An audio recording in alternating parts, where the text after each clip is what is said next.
Breaking news చూస్తున్నాం. ఇటు outer ring road పైన ఘోర రోడ్డు ప్రమాదం చోటు చేసుకుంది. ముందు వెళ్తున్న ఒక DCM ని ఢీకొట్టిన కారు, ఆ కారులో ప్రయాణిస్తున్న ముగ్గురికి తీవ్ర గాయాలయ్యాయి. ఇటు ఔటర్ రింగ్ రోడ్ పైన భారీగా ట్రాఫిక్ జామ్ నెలకొంది. 2 లైన్లలో నిలిచిపోయాయి వాహనాలన్నీ కూడా. మనం విజువల్స్లో చూస్తున్నాం దానికి సంబంధించిన విజువల్స్ని. ఇటు DCM ని ఢీకొట్టింది ఒక టొయోటా ఫార్చునర్. ఇటు నార్సింగి TSPS సమీపంలో ఈ ఘటన చోటు చేసుకున్నట్టు తెలుస్తుంది. రంగంలోకి ఇటు ఔటర్ రింగ్ రోడ్ సిబ్బంది రంగంలోకి దిగారు. దిగి క్రేను సహాయంతో ఆ 2 వెహికల్స్ని కూడా రోడ్డుపై నుంచి ఆ 2 వెహికల్స్ని కూడా తొలగించారు ఆ సిబ్బంది. ఇటు శంషాబాద్ ఎయిర్పోర్ట్ వైపు నుంచి ఇటు గచ్చిబౌలి వెళ్తుండగా ఈ ప్రమాదం చోటు చేసుకున్నట్టు తెలుస్తుంది. హై స్పీడ్ వల్లే ఈ ప్రమాదం చోటు చేసుకుంది అంటున్నారు పోలీసులు. దానికి సంబంధించిన విజువల్లీ మనం చూస్తున్నాం. బ్లాక్ కలర్ ఫార్చునర్, అలాగే ఒక DCM. ఆ బ్లాక్ కలర్ ఫార్చునర్ నంబర్ కూడా మనం చూడొచ్చు. TS05 EP 0001. ఒక ఫ్యాన్సీ నంబర్ అని చెప్పొచ్చు. మొత్తానికైతే ఒక VIPకి సంబంధించిన కారా, మరి ఒక బిజినెస్ మెన్కి సంబంధించిన కారా. సాధారణంగా బ్లాక్ కలర్ బిజినెస్ పీపులే బ్లాక్ కలర్ వెహికల్స్ని యూజ్ చేస్తుంటారు. పొలిటీషియన్స్ కానీ రియల్ ఎస్టేట్ చేసే వాళ్ళు వైట్ కలర్ వెహికల్స్ యూజ్ చేస్తారు. సో మొత్తం మీద ఆ ఫార్చునర్ కార్ మనం ముందు భాగం ఒక్కసారి చూస్తే కనుక ఎంతగా క్రష్ అయిపోయిందో మనం చూడొచ్చు ఆ విషయంలో. పూర్తిగా ముందు భాగం పూర్తిగా క్రష్ అయిపోయింది. దాంట్లో ఉన్న ఎయిర్ బ్యాగ్స్, ఎయిర్ బెలూన్స్ అన్నీ కూడా ఒక్కసారిగా ఓపెన్ అయిపోయాయి. మరి ఆ DCM వెనక భాగంలో వెళ్ళి హై స్పీడ్లో ఆ వెనక భాగం ఆ విజువల్స్ చూస్తే అసలు దారుణంగా ఉన్నాయి. ఆ ముందు భాగం ఇంజన్కి సంబంధించిన బే అంతా కూడా క్రష్ అయిపోయింది.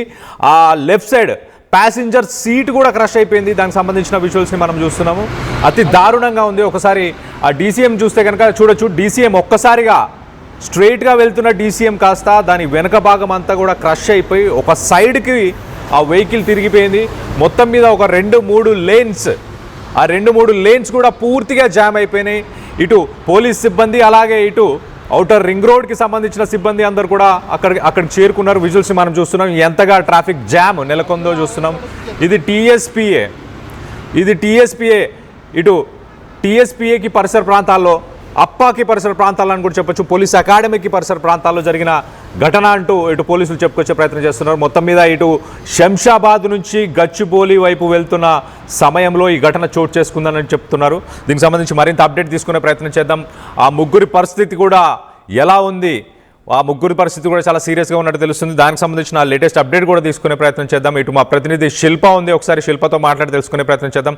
శిల్ప, చెప్పండి, అసలు అతివేగం వల్లే ఈ ప్రమాదం చోటు చేసుకుందా? ఆ ముగ్గురు పరిస్థితి కూడా ఎలా ఉంది? ఆ వెహికల్ ఎవరిదని తెలిసింది ఇప్పటిదాకా? డీటెయిల్స్ ఏమైనా వచ్చాయా ఆ వెహికల్కి సంబంధించి? రైట్, ఔటర్ రింగ్ రోడ్ పైన ఘోర రోడ్డు ప్రమాదం చోటు చేసుకుంది. ఇటు తెలంగాణ పోలీస్ అకాడమీ దగ్గర నిన్న రాత్రి 9 గంటల సమయంలో ఈ ప్రమాదం అనేది జరిగింది.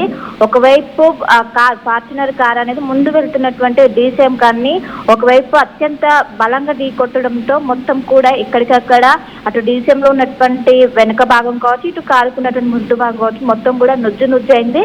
ఆ సమయంలో కారులో మొత్తం ముగ్గురు ప్రయాణిస్తున్నారు. ముగ్గురు కూడా తీవ్రమైనటువంటి గాయాలై ఒక్కసారిగా బలంగా ఢీకొట్టడంతో వెంటనే ఎయిర్ బెలూన్స్ అనేవి ఓపెన్ కావడంతో అటు ప్రాణాపాయం మాత్రం తప్పింది. కానీ వాళ్ళకు మాత్రం తీవ్రమైనటువంటి గాయాలయ్యాయి. వెంటనే పోలీసులు రంగంలోకి దిగి వారిని దగ్గరలో ఉన్నటువంటి హాస్పిటల్కి చేరి ప్రస్తుతం అయితే చికిత్స అందిస్తున్నారు. ఒకవైపు మితిమీరినటువంటి వేగం కారణంగానే బండిని కంట్రోల్ చేయలేక ఈ ప్రమాదం జరిగినట్లు కూడా ప్రాథమికంగా నిర్ధారణకు వచ్చారు. జనరల్ గా ఔటర్ పైన కావచ్చు, ఇటు PV ఎక్స్ప్రెస్ పైన కావచ్చు, ఒకవైపు స్పీడ్ లిమిట్స్ అనేవి పెడుతుంటారు. వెహికల్స్ అనేవి చాలా స్పీడ్ గా వస్తుంటాయి. 120 స్పీడ్ లిమిట్ మాత్రమే వెళ్ళాలంటూ కూడా పోలీసులు ఎప్పటికప్పటికి చెప్తున్నప్పటికీ అది మాత్రం పట్టించుకోకుండా మితిమీరిన వేగంతో ఒకవైపు ముందున్నటువంటి వెహికల్ ని గమనించాక దాన్ని అదుపు చేయలేక ఈ ప్రమాదం జరిగినట్లు కూడా గుర్తించారు. మొత్తం అక్కడ ఉన్నటువంటి మొత్తం 2 లైన్స్ లో మొత్తం ఎక్కడికక్కడ ట్రాఫిక్ జామ్, దాదాపు 2 కిలోమీటర్ల మేర ట్రాఫిక్ జామ్ అనేది నిలిచిపోయింది. అండ్ వాళ్ళకు సంబంధించినటువంటి ఇప్పటికే కారుని మొత్తం కూడా ఇప్పటికే పోలీస్ స్టేషన్ కి తరలించారు. పోలీస్ స్టేషన్ తరలించి ఇప్పటికే కేసు నమోదు చేశారు. ఆ కారు నెంబర్ ప్లేట్ ఆధారంగా ఆ కారు ఎవరిది, అండ్ అందులో ప్రయాణిస్తున్నటువంటి వారు ఎవరు, ఆ డ్రైవ్ చేస్తున్నటువంటి వ్యక్తి ఎవరి పైన కూడా ప్రస్తుతం అయితే ఆరా తీస్తున్నారు. ఆ నెంబర్ ప్లేట్ ఆధారంగా ఆ కారు ఎవరి పేరు మీద రిజిస్టర్ అయింది, నడిపేటువంటి వ్యక్తి ఓనరా లేకుంటే డ్రైవరా అనే యాంగిల్లో ప్రస్తుతం అయితే పోలీసులు విచారణ చేస్తున్నారు. ఇంకోవైపు దీనిపైన కూడా కేసు నమోదు చేసి దర్యాప్తు చేసిన ఇటు శంషాబాద్ ఎయిర్పోర్ట్ నుంచి టువర్డ్స్ గచ్చిబౌలికి వస్తున్న సమయంలోనే ఈ ప్రమాదం అనేది జరిగింది. వెంటనే ఎక్కడికక్కడ క్రేన్ సహాయంతో ఉన్నటువంటి 2 వాహనాలు అటు ఒకవైపు జనరల్ గా హెవీ వెహికల్స్ అన్నవి చాలా స్ట్రాంగ్ గా ఉంటాయి, కానీ మనకు విజువల్స్ లో కనిపిస్తుంటే ఒకవైపు మొత్తం కూడా చాలా వరకు నుజ్జుని అంటే ప్రమాద తీవ్రత ఏ విధంగా ఉందో దీన్ని బట్టి అర్థం చేసుకోవచ్చు. జనరల్ గా హెవీ వెహికల్స్ అనేవి చాలా స్ట్రాంగ్ ఉంటాయి, చాలా వరకు ఉంటాయి, కానీ కారు అత్యంత బలంగా ఢీకొట్టడంతో ఈ ప్రమాదం తీవ్రత అనేది పెరిగింది. వెంటనే రాత్రిపూట 9 గంటల సమయంలో ఈ ప్రమాదం అనేది జరిగింది. వెంటనే పోలీసులు రంగంలోకి దిగి వాళ్ళని హుటాహుటిన హాస్పిటల్కి తరలించి ప్రస్తుతం చికిత్స అందిస్తున్నారు. ఈ ఘటన పైన పోలీసులు కేసు నమోదు చేశారు. దీనికి సంబంధించి నెంబర్ ప్లేట్ ఆధారంగా ఆ కారు ఎవరిదాన్ని కనుక్కునే ప్రయత్నం ప్రస్తుతం పోలీసులు ఉన్నారు. దీనిపైన ప్రస్తుతం అయితే పోలీసులు ఎందుకంటే ఇప్పటికే స్పీడ్ లిమిట్స్ లో అవేర్నెస్ పెంచుతున్నారు. స్పీడ్ లిమిట్స్ పాటించాలి, 120 స్పీడ్ చేయాలి, అంతకన్నా ఎక్కువ స్పీడ్ తో వెళ్తే వెహికల్స్ అనేవి కంట్రోల్ చేయడం చాలా వరకు కూడా ఇబ్బందిగా మారుతుందని ఎప్పటికప్పుడు చెప్తున్నప్పటికీ మితిమిన్న వేగంతో చాలా మంది ఈ విధంగా జరుగుతున్న గతంలో కూడా చాలా వరకు పీజీ ఎక్స్ప్రెస్ కావచ్చు, ఔటర్ పైన ఇలాంటి వెహికల్స్ ఎక్కువగా ఔటర్ పైన ప్రమాదాలు అవుతున్నాయి. దానికి ప్రధాన కారణం ఓవర్ స్పీడ్ చాలా వరకు కూడా ప్రమాదాలు అవుతుంటాయి. వీటిని చాలా వరకు కూడా పోలీసులు అవేర్నెస్ తెప్పిస్తున్నప్పటికీ దాన్ని మాత్రం పట్టించుకోకుండా ఈ విధంగా అవుతూ కూడా ఒకవైపు ప్రమాదాలకు గురవుతున్నారు. అంటే ఈ ఇష్యూ పైన నెంబర్ ప్లేట్ ఆధారంగా అది ఎవరిది కార్ అనేది కూడా ప్రస్తుతం పోలీసులు ఎంక్వైరీ చేసి ఇంకోవైపు కార్లో ప్రయాణిస్తున్నటువంటి ముగ్గురికి విషమంగా ఉన్నట్లు, ఆరోగ్యం విషమంగా ఉన్నట్లు కూడా తెలుస్తుంది. దీనికి సంబంధించి కూడా ఇప్పటికే కేసు నమోదు చేసి నెంబర్ ప్లేట్ ఆధారంగా పోలీసులు అయితే దర్యాప్తు చేస్తున్నారు. Right Shilpa, thanks for the latest update. మొత్తానికైతే హైదరాబాద్లోని ఔటర్ రింగ్ రోడ్ మన సిటీకి ఒక లైఫ్ లైన్, కానీ ఒక్కసారి రాత్రి అయిన తర్వాత అది ఒక డెత్ ట్రాప్గా మారుతుంది. హై స్పీడ్స్లో ఎవరైతే ట్రావెల్ చేస్తున్నారో వాళ్ళకి ఒక డెత్ ట్రాప్ లాగా ఇది రాత్రి వేళ ఇది హై స్పీడ్స్లో వెళ్ళే వాళ్ళకి ఒక డెత్ ట్రాప్ లాగా మారుతుంది. ఒకసారి మనం చూస్తే గడిచిన 24 నుంచి 48 గంటల్లో నిన్న మధ్యాహ్నం పూట కూడా ఇటు వరంగల్ నుంచి వస్తున్న ఒక టాటా ఇండికా విస్టా కార్ కూడా హై స్పీడ్తో రావడంతో మొత్తానికైతే ఒక యాక్సిడెంట్ జరిగింది. ఆ యాక్సిడెంట్లో ఇటు కపిలవాయి లక్ష్మీనారాయణ 54 సంవత్సరాల వయసున్న ఒక ఆయన కూడా చనిపోవడం జరిగింది. నిన్న మధ్యాహ్నం జరిగింది. ఇప్పుడు లేట్ నైట్లో కూడా అదే ఇన్సిడెంట్ అని చెప్పొచ్చు. మొత్తంగా ఔటర్ రింగ్ రోడ్లో 4 లేన్స్ ఉంటాయి. మనం విజువల్లో చూస్తున్నాం కదా. ఇటు DCM లాస్ట్ లేన్కి వెళ్ళిపోయింది, లాస్ట్ లేన్కి జరిగింది. మొత్తంగా అది ఇటు 3rd లేన్లో ఉన్నప్పుడే యాక్సిడెంట్ జరిగింది. ఆ 3rd లేన్ నుంచి 4th లేన్కి కాస్త ఆ వెహికల్ పక్కకు జరిగిపోయింది. ఆ విజువల్లో మనం చూస్తున్నాం. సో సాధారణంగా ఫస్ట్ 2 లేన్స్లో 120 km/h స్పీడ్ని మెయింటైన్ చేయాలంటూ చెప్తారు. దానికంటే హై స్పీడ్స్లో ఉంటే కనుక ఇటు స్పీడ్ కెమెరాస్ కూడా ఉన్నాయి. ఆ స్పీడ్ కెమెరాస్ కూడా ఇమీడియట్గా ఒక టికెట్ని కూడా రేస్ చేస్తాయి హై స్పీడ్లో ర్యాష్ డ్రైవింగ్లో చేసిన. అలాంటప్పుడు ఈ రాత్రి వేళ కొంత స్పీడ్ కెమెరాస్ లేని ప్లేసెస్ కావచ్చు, అలాగే రాత్రి వేళ కొంత ట్రాఫిక్ తక్కువ ఉన్న సమయంలో కావచ్చు, హై స్పీడ్స్లో ట్రావెల్ చేసినప్పుడు heavy vehicles 3rd lane 4th lane, ఈ 3rd 4th లేన్లో సాధారణంగా హెవీ వెహికల్స్ని వెళ్తుంటాయి. అవి 80 స్పీడ్లో కానీ లేకపోతే 80 కంటే తక్కువ స్పీడ్లో అవి ట్రావెల్ చేస్తుంటాయి. వాటిని ఒకవేళ దాటుకోవాలనుకున్నా, వాటిని ఒకవేళ క్రాస్ చేయాలన్నప్పుడు వాళ్ళ స్పీడ్స్ని ఎస్టిమేట్ చేయకపోవడం వల్ల ఇలాంటి ఇన్సిడెంట్స్ జరుగుతున్నాయి. అంటే 120 స్పీడ్లో ఉంటే సాధారణంగా పక్కన వెళ్తున్న వెహికల్స్ని ఎస్టిమేట్ చేసే అవకాశం ఉంటుంది.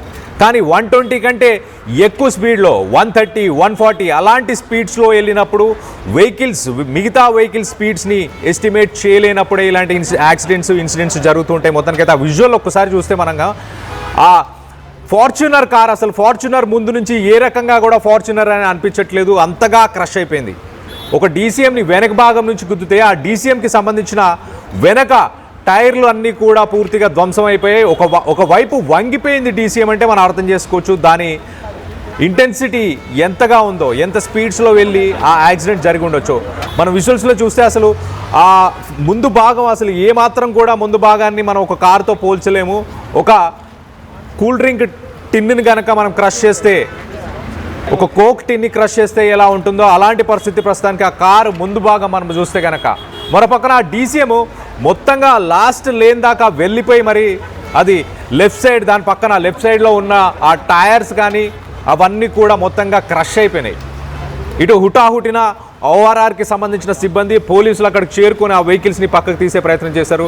మొత్తం మీద లేన్ మెయింటైన్ చేయకపోవడమా, హై స్పీడా, దీనికి గల ముఖ్య కారణం ఏంటి అన్న కోణంలోనే ప్రస్తుతానికి పోలీసులు ఇన్వెస్టిగేషన్ చేస్తున్నారు. మనం విజువల్స్లో చూడొచ్చు, చాలామంది ORRలో వెళ్ళే వ్యక్తులందరూ కూడా అక్కడ ఆగి మరి అందులో యాక్సిడెంట్లో ఆ కార్లో ఉన్న వ్యక్తులందరినీ కూడా బయటికి తీసి వాళ్ళని హాస్పిటల్కి పంపించే ప్రయత్నం, ఇటు పోలీసు సిబ్బంది కూడా అక్కడికి చేరుకునే ప్రయత్నం చేశారు. సో దానికి సంబంధించిన విజువల్స్ చూస్తున్నాం. ఆ వెహికల్స్ నుంచి కూడా ఏవైతే ఆయిల్ కావచ్చు, లేకపోతే కూలెంట్ కావచ్చు, అలాంటి ఫ్యూయల్స్ అన్నీ కూడా ఆ రోడ్డు మీద పారుతున్నాయి. దానికి సంబంధించిన విజువల్స్లో మనం చూడొచ్చు. ముందు భాగం అయితే అసలు ఏ రకంగా కూడా అదొక ఫార్చునర్ కార్ అని అనిపించట్లేదు. మనం ఫస్ట్ విజువల్లో చూస్తున్నాము, చూడొచ్చు. లెఫ్ట్ సైడ్ ఫార్చునర్కి ఉన్న లెఫ్ట్ సైడ్ మొత్తంగా క్రష్ అయిపోయింది. అండ్ వెహికల్ నెంబర్ ఒక ఫ్యాన్సీ నెంబర్ ఉంది. మరి ఇది ఒక బిజినెస్ మ్యాన్కి సంబంధించిన కారా, లేకపోతే ఒక పొలిటీషియన్కి సంబంధించిన కారా? ఈ మధ్య కాలంలో ఔటర్ రింగ్ రోడ్లో యాక్సిడెంట్స్ మళ్ళీ పెరుగుతున్నాయని మీరు భావిస్తున్నారా? ఈ యాక్సిడెంట్స్ రాత్రి వేళ కానీ పగటిపూట కానీ ఈ యాక్సిడెంట్స్ పెరగడానికి గల ముఖ్య కారణం ఏంటని మీరు భావిస్తున్నారు? దానికి సంబంధించి మీ అభిప్రాయాలని కింద కామెంట్ రూపంలో తెలియపరచండి.